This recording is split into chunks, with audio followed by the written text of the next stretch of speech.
عاملين ايه؟ شفتوا الكلبة الجديدة فيكي؟ شايفين جميلة ازاي؟ انا النهاردة جاية عشان احكي لكم قصة عن الكلب الوفي.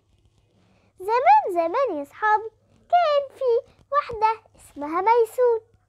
في عيد ميلادها كانت مستنية الهدايا، ومامتها جابت لها هدية جميلة خالص خالص. تخيلوا جابت لها ايه؟ مامتها جابت لها كلب جرو صغنون خالص، اكيد اصغر من فيكي بكتير. كان بيحب الجرو الصغنن ده يروح معاها في كل مكان، وكمان يلعب معاها، وكان بيستناها بشوق جدا جدا عشان ترجع من الحضانة.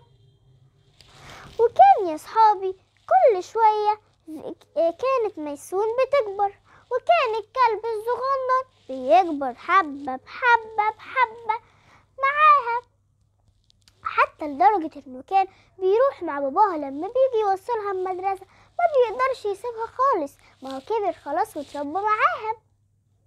في يوم من الأيام كانوا عايزين يخرجوا ويتنزهوا شوية،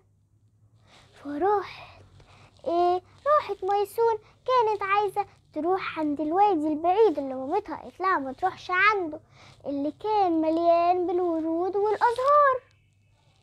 وكان لسوء الحظ يا صحابي ان هناك كان الجو حر جدا جدا، لدرجة ان ميسون ما قدرتش تكمل الطريق ووقفت في نص الطريق ووقعت. مين شاف كده يا صحابي؟ الكلب بتاعها الوفي. مين اللي شاف كده؟ الكلب بتاعها الوفي. ايوه الكلب الوفي. طيب هيعمل ايه دلوقتي؟